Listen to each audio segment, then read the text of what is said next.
Hello students, तो हम क्या कर रहे थे कि हमारे जो कनकेव मिरर हैं उनमें हमारी कैसी इमेजेस फॉर्म्ड होती है। तो आज हम सीखेंगे कि हमारे कनकेव मिरर में जब हम अपने ऑब्जेक्ट को बहुत दूर रख देते हैं तो हमारी कैसी इमेज फॉर्म होती है। तो देखिए, ये है हमारा कनकेव मिरर। ठीक है, जब हम बोलते हैं कि हमने ऑब्जेक्ट को बहुत दूर रख दिया तो उसके लिए हम शब्द यूज करते हैं when the object is at infinity. बहुत दूर, इतना दूर कि हम उसको एक्सप्रेस नहीं कर पा रहे। तो जब हमने ऑब्जेक्ट को इंफिनिटी पे रखा, मतलब बहुत दूर, तो हमारा कैसा इमेज का पैटर्न बनेगा। तो देखिए, जब हमारा ऑब्जेक्ट एट इंफिनिटी है तो मतलब वो क्या हो गया, हमारा पैरेलल लाइंस। ठीक, अब हमारी जो ये लाइंस हैं इनसे इस तरीके से हमारी लाइट रिफ्लेक्ट हुई और रिफ्लेक्ट होकर ये यहाँ पर मिली। जो ये मेरा पॉइंट आया, ये आया ए डैश, हमने इसको दे दिया बी डैश, और ये मेरा था ऑब्जेक्ट इंफिनिटी पर। तो अब मेरी जो ये इमेज बनी, तो सबसे पहले इस इमेज में हमने क्या देखा। अच्छा, अभी हमने इसमें लेबल नहीं किया। ये हमारा पोल, ये हमारा सेंटर ऑफ कर्वेचर, और ये था हमारा फोकस। ठीक है, ठीक है। अब हमने क्या देखा कि जो ये हमारी इमेज बनी, कहाँ बनी, इमेज बनी हमारी एट फोकस, पहला पॉइंट। दूसरा हमने क्या देखा, ये कैसी थी हमारी, ये थी हमारी रियल एंड इन्वर्टेड। तीसरा, much smaller than the object, हमारा जो ऑब्जेक्ट था उससे बहुत छोटी। तो मतलब जब हमारा ऑब्जेक्ट इंफिनिटी पर होगा तो जो हमारी इमेज होगी वो बहुत छोटी बनेगी, रियल एंड इन्वर्टेड बनेगी और हमारी फोकस पर बनेगी। तो इस तरह से हमने बहुत सारे टाइप्स ऑफ हमने इमेजेस देखे कि हमारे कनकेव मिरर में किस तरह के हमारे इमेजेस आते हैं। रियल एंड इन्वर्टेड भी आते हैं, वर्चुअल एंड डायरेक्ट भी आते हैं, लार्जर देन द ऑब्जेक्ट भी आते हैं, मैग्नीफाइड भी आते हैं और स्मॉलर देन द ऑब्जेक्ट भी आते हैं। तो ये जो हमारे कनकेव मिरर होते हैं इनका हमारा किस तरीके से यूज़ किया जाता है। तो देखिए, जो हमारे डॉक्टर्स होते हैं वो अपने हेड पर इस तरीके से एक गियर लगा लेते हैं, यहाँ पर उनके एक कनकेव मिरर होता है। तो ये जो कनकेव मिरर होता है, जब वो सर्जरी कर रहे हैं, जैसे झुक कर रहे हैं, तो क्योंकि कनकेव मिरर है तो ये क्या कर रहा है, रेस को कन्वर्ज कर रहा है। तो जिस ऑर्गन को वो ऑपरेट कर रहे हैं वो उन्हें अच्छे से डिटेल्ड दिखता है।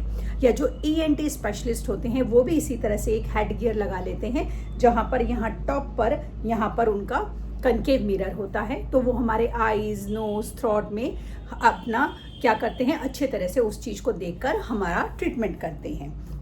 अच्छा, अब आपको पता है कि हम सब लोग क्या करते हैं, सेटेलाइट चैनल्स आजकल हमारे सबके घरों में आते हैं और हम अपने दूर दूर की कंट्रीज़ में भी क्या हो रहा है आसानी से इसको अपने घर के टीवी में देख सकते हैं। तो इसके लिए हमें क्या लगानी पड़ती है, अपने बालकनी में या अपने छत पर हमें डिश एंटीना लगानी पड़ती है। तो जो वो आपकी डिश एंटीना होती है वो हमारी क्या होती है, उसमें जो मेटल की डिश होती है वो होती है हमारी कनकेव मिरर। क्योंकि वो कनकेव होती है तो वो सेटेलाइट से जितने भी सिग्नल आते हैं आसमान में हमारे अबव द स्काई, वो उन सारे सिग्नल को कन्वर्ज कर लेती है और इसी वजह से आप बहुत क्लैरिटी के साथ अपने अपने टीवी पर अपने प्रोग्राम देख सकते हैं। तो ये जो हमारे कनकेव मिरर हैं ये हमारे as a shaving mirror use होते हैं। अभी जैसे मैंने आपको बताया कि हमारे डॉक्टर्स यूज़ करते हैं, इसी तरह हमारे डेंटिस्ट जो होते हैं वो इन्हें यूज़ करते हैं। जितनी भी हमारी टॉर्च हैं इनके रिफ्लेक्टर्स में यूज़ होते हैं। व्हीकल्स जो होते हैं जिनकी हेडलाइट्स बड़ी हाई होती है, पावरफुल बीम ऑफ लाइट जिन्हें चाहिए, जो सर्च लाइट्स होती हैं उनमें यूज़ होते हैं। हमारे doctors as a head gear use करते हैं इन्हें, और ये जो होते हैं हमारे सोलर एनर्जी पैनल्स में भी यूज़ होते हैं। तो इस तरीके से हमारे अलग अलग तरीके के ये हमारे कनकेव मिरर थे। अब हमने कनकेव मिरर कर लिए और अब हमें क्योंकि आगे न्यूमेरिकल करने पड़ेंगे तो न्यूमेरिकल करने के लिए हमें साइन कन्वेंशन समझने पड़ेंगे। क्योंकि हम साइन कन्वेंशन समझने हमारे इसलिए ज़रूरी है कि जब हम अपना फॉर्मूला लगाएंगे तो उसमें जो हमें पॉजिटिव नेगेटिव के साइन लगाने हैं वो हम उसको सही लगा पाएँ। तो जो हमारा फॉर्मूला होता है मिरर फॉर्मूला, वो होता है आपका 1/v + 1/u = 1/f। ये आपका क्या है, ये आपका मिरर फॉर्मूला है। ठीक है, अब इसमें होता क्या है, मिरर फॉर्मूले में जो v है ये है आपका इमेज का डिस्टेंस, इमेज डिस्टेंस। अभी हमने करे ना सारे, किस तरह से इमेज जो है फोकस पर बनी या बियॉन्ड f बनी, एट सेंटर ऑफ कर्वेचर बनी। u ये होता है ऑब्जेक्ट का डिस्टेंस, आपने अपने ऑब्जेक्ट को कहाँ रखा, ठीक। f होती है आपकी फोकल लेंथ, ठीक हो गया आपका। इस तरीके से आपने समझ लिया कि जो हमारा मिरर फॉर्मूला है वो है 1/v plus 1/u is equal to 1/f। अब इसमें हम साइन कैसे लेते हैं, इसके लिए हमें साइन कन्वेंशन समझने होंगे। तो देखिए, जैसे कि मान लीजिए ये मेरा कनकेव मिरर है, ठीक है, और ये मेरा हो गया प्रिंसिपल एक्सिस, ये मेरा पोल है, ठीक है। अब ध्यान से सुनेंगे आप साइन कन्वेंशन को समझने के लिए। जो डिस्टेंस है measured in the same direction as that of incident line, उसे आप पॉजिटिव लेंगे। वो डिस्टेंस जो कि इंसिडेंट लाइन के सेम डायरेक्शन में होगा उसे आप क्या लेंगे, उसे आप पॉजिटिव लेंगे। वो डिस्टेंस जो इंसिडेंट लाइन के हमारे अपोजिट डायरेक्शन में होगा उसे हम क्या लेंगे, उसे हम नेगेटिव लेंगे। अगर आपका ऑब्जेक्ट इस प्रिंसिपल एक्सिस के ऊपर रखा है और इमेज भी ऊपर बनी है तो साइन पॉजिटिव लेंगे। अगर इमेज आपकी यहाँ नीचे बन रही है तो साइन आप नेगेटिव लेंगे, ठीक है। इस तरीके से आपने ध्यान रखा। हमने 4 साइन डिस्कस करे। अब क्योंकि जब हम कनकेव मिरर की बात कर रहे हैं या हम मिरर की बात कर रहे हैं, अब आप ये देखिए कि मिरर तो इस साइड है, अब इस साइड तो हम जा नहीं सकते, वो तो हमारी इमेज बनेगी। हम ऑब्जेक्ट को हमेशा यहाँ रखेंगे लेफ्ट साइड पर, क्योंकि आप ऑब्जेक्ट को यहाँ रखेंगे लेफ्ट साइड पर और मिरर आपका इस साइड है तो इससे आपका यू क्या होगा, ऑलवेज नेगेटिव। ध्यान रखना है, साइन कन्वेंशन के बिना न्यूमेरिकल नहीं हो पाएंगे। तो यू क्या करेंगे आप, ऑलवेज नेगेटिव लेंगे। पहली बात समझ गए आप, ठीक।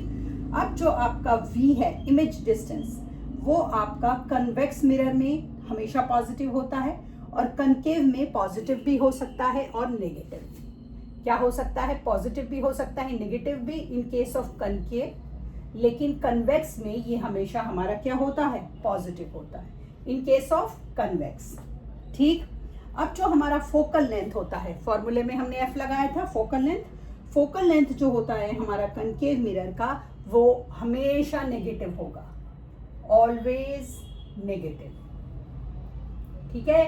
इन्हें आप बिल्कुल ध्यान से समझ लीजिए। तो ये हमारा ऑलवेज नेगेटिव हो गया।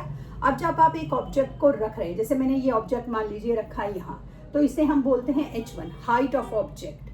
तो जो h1 होता है आपका, वो हमेशा ऑलवेज पॉजिटिव, ठीक है। अब जो इसकी इमेज बनेगी, वो हो सकता है इमेज मेरी इसी साइड बन जाए, आगे वर्चुअल बन जाए, नीचे बन जाए। तो h2 जो है अगर ऊपर बनेगी तो पॉजिटिव, अगर नीचे बनेगी तो हमारी क्या हो जाएगी, नेगेटिव। तो ये पॉजिटिव नेगेटिव बोथ हो सकती है। कौन हमारी बोथ हो सकती है, हमारी हाइट ऑफ ऑब्जेक्ट जो है हमारी पॉजिटिव भी हो सकती है, हमारी नेगेटिव भी हो सकती है, ठीक। इस तरीके से आप ये साइन कन्वेंशन को यूज करेंगे।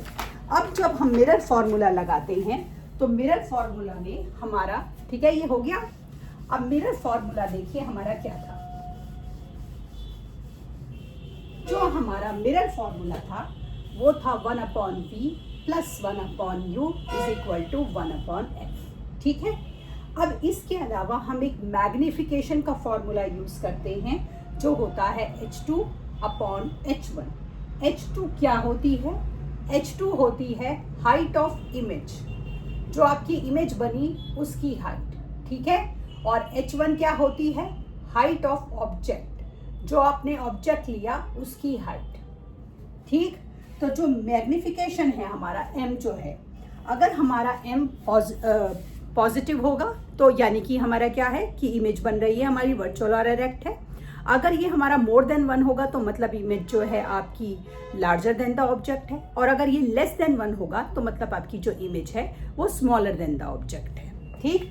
अब जो हमारा मिरर फॉर्मूला है जो कि हमने लिखा वो है h2/h1, वो होता है हमारा -v/u।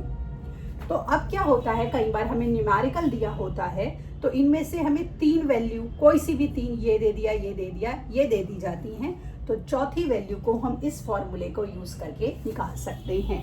फॉर्मूला क्या है? H2/H1 is equal to -V/U। समझे आप?